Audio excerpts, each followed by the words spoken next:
Coulrophobia, the fear of clowns. Hey there, welcome to today's video. If you're fascinated by human fears and phobias, make sure to hit that subscribe button and notification bell so you never miss an episode. Today we're diving deep into a fear that affects millions of people worldwide. Coulrophobia, the fear of clowns. Whether you find yourself hiding behind a pillow when Pennywise appears on screen, or you cross the street to avoid birthday party entertainers, this video will explore why these colorful performers trigger such intense reactions in so many of us. What is coulrophobia? Coulrophobia is the irrational and persistent fear of clowns. Despite their intended purpose to entertain and bring joy, clowns can evoke feelings of extreme anxiety, panic, and dread in those affected by this phobia. While not officially recognized in the Diagnostic and Statistical Manual of Mental Disorders, DSM-5, coulrophobia is widely acknowledged by mental health professionals as a specific phobia that can significantly impact a person's quality of life. The term itself comes from the Greek words kolobathristes, meaning stilt walker, and phobos, meaning fear. Though relatively new in psychological terminology, the fear itself has likely existed as long as clown-like performers have been entertaining audiences. The symptoms.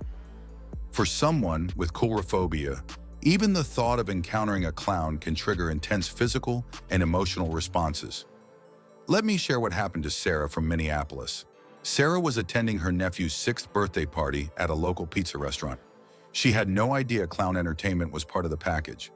When the performer entered the room with his bright red wig and painted smile, Sarah immediately felt her heart racing.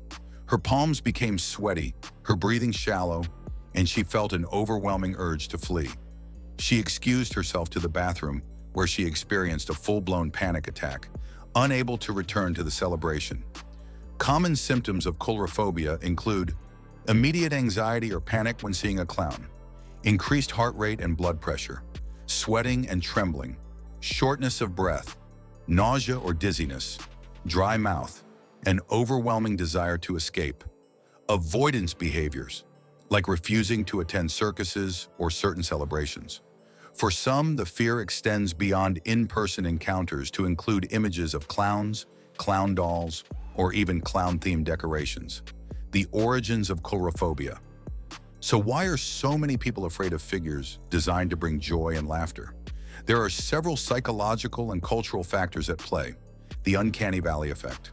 Clowns exist in what psychologists call the uncanny valley. They look human, but with exaggerated features that make them just inhuman enough to be disturbing. Their painted-on expressions don't match their actual emotions, creating a cognitive dissonance that our brains find unsettling.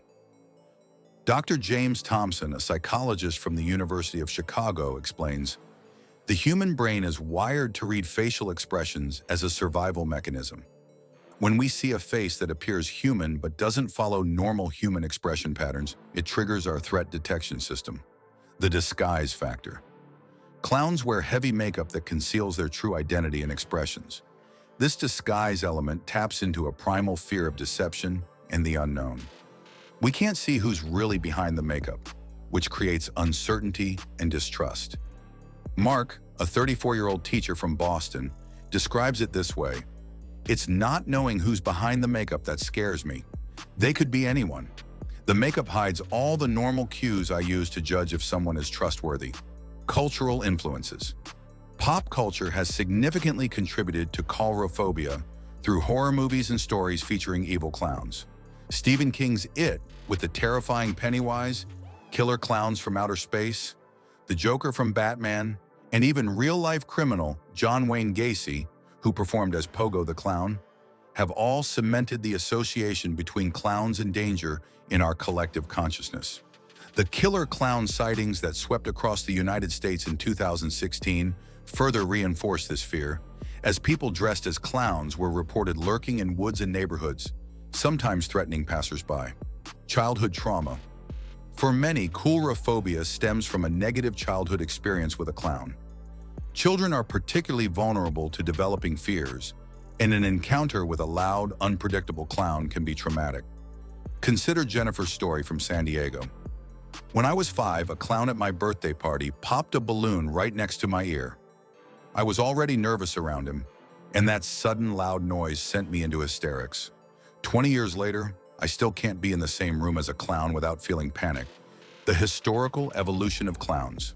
To better understand coulrophobia, it helps to look at how clowns have evolved throughout history. The concept of the clown dates back to ancient Egypt, Greece, and Rome, where performers would use physical comedy and mockery to entertain audiences. Court jesters in medieval Europe served a similar purpose, often using their position to speak truths to power through humor. The modern circus clown emerged in the 18th century, with performers like Joseph Grimaldi creating the white-faced, red-cheeked appearance we now associate with traditional clowns.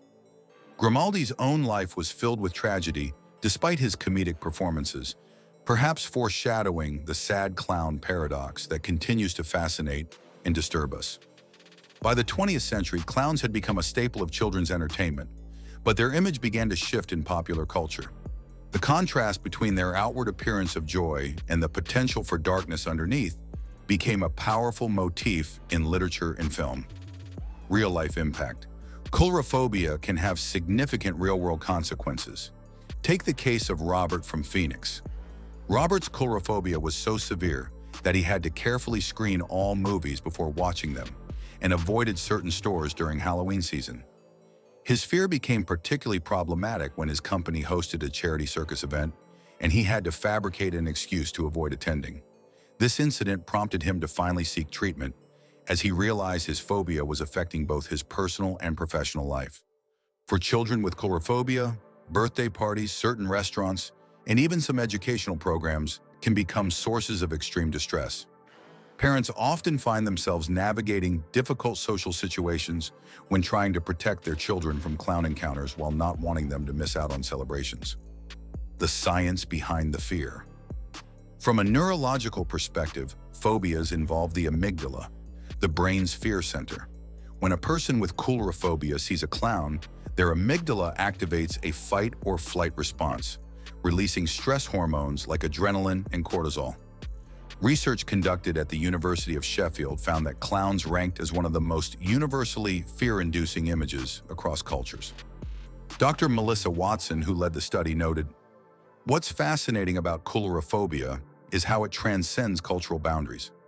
Even in societies where clowns aren't common in children's entertainment, the exaggerated features still trigger discomfort in many individuals." Overcoming coulrophobia. If you're struggling with coulrophobia, there are effective strategies to manage and overcome this fear. 1. Cognitive behavioral therapy, CBT. CBT is one of the most effective treatments for specific phobias. It involves identifying and challenging irrational thoughts about clowns and gradually changing your response to clown-related stimuli. 2. Exposure therapy. This involves gradually exposing yourself to clown imagery in a controlled, safe environment. A therapist might start with showing you cartoon images of clowns, then progress to photographs, videos, and eventually, if necessary, in-person encounters. Michael from Chicago shares his experience. "My therapist started by showing me simple line drawings of clowns. At first, even those made me anxious, but we worked up to watching clips from circus performances. After 6 months, I was able to take my daughter to a circus without having a panic attack. I still don't love clowns, but they no longer control my life." 3. Relaxation techniques. Learning deep breathing, progressive muscle relaxation, and mindfulness can help manage the physical symptoms of anxiety when confronted with clown imagery. 4. Virtual reality therapy. Some therapists now use VR to create controlled environments where patients can encounter clowns virtually, allowing for exposure therapy in a completely safe setting. 5. Medication. In severe cases, anti-anxiety medications might be prescribed to help manage symptoms while other therapeutic approaches are being implemented. Self-help strategies. If you're not ready for formal therapy, there are steps you can take on your own. 1. Education. Learning about clowns, their history, and the people behind the makeup can demystify them and reduce fear. Understanding that there's a regular person underneath the costume can help rationalize your response. 2. Gradual self-exposure. Start by looking at cartoon clowns or stylized images, Then gradually work your way up to more realistic depictions as your comfort allows. 3. Reframing. Practice reframing your thoughts about clowns. Instead of thinking, that clown might harm me, try, that's a person in a costume trying to entertain children. 4th, support groups. Online forums and support groups for people with specific phobias can provide encouragement and practical tips from others who understand your experience. Interesting facts about coulrophobia. A 2016 Vox poll found that Americans are more afraid of clowns than climate change, terrorism, or death. Coulrophobia affects an estimated 7 to 8% of the adult population in the United States. Professional clowns have reported declining business due to the prevalence of coulrophobia and negative portrayals in media. Some hospitals have discontinued clown therapy programs due to concerns about frightening patients, despite evidence of their therapeutic benefits for those without the phobia. The professional clown perspective. It's worth considering how professional clowns view this phenomenon. Many have adapted their approaches in response to increasing awareness of coulrophobia. Emma Johnson, a professional clown from New York who performs as Sunshine, shares, "We're much more aware of coulrophobia now. I always approach children slowly, stay at their eye level, and never force interaction. Some of us are using less dramatic makeup and focusing more on character and performance than the traditional clown appearance." Many professional clown organizations now offer training on how to interact with fearful individuals and recognize signs of distress. Conclusion. Coulrophobia, like all phobias, exists on a spectrum. For some, it's a mild discomfort that causes them to change the channel when a clown appears on TV. For others, it's a debilitating condition that requires professional intervention. What makes coulrophobia particularly interesting is the tension between the clown's intended purpose, to bring joy and laughter, and the fear response they trigger in so many people. This contradiction speaks to deeper psychological principles about human perception, the uncanny valley, and how cultural influences shape our fears. If you're struggling with coulrophobia, remember that you're not alone, and effective treatments are available. With the right approach, it's possible to overcome this fear and reclaim situations that may currently cause you distress. Thank you so much for watching today's video on coulrophobia. If you found this information helpful or interesting, please hit that like button and subscribe to see more content about human fears and phobias.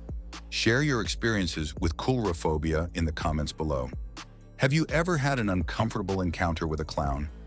How did you handle it? Your stories help build our community and might help others feeling the same way. Until next time, take care and face your fears, one step at a time.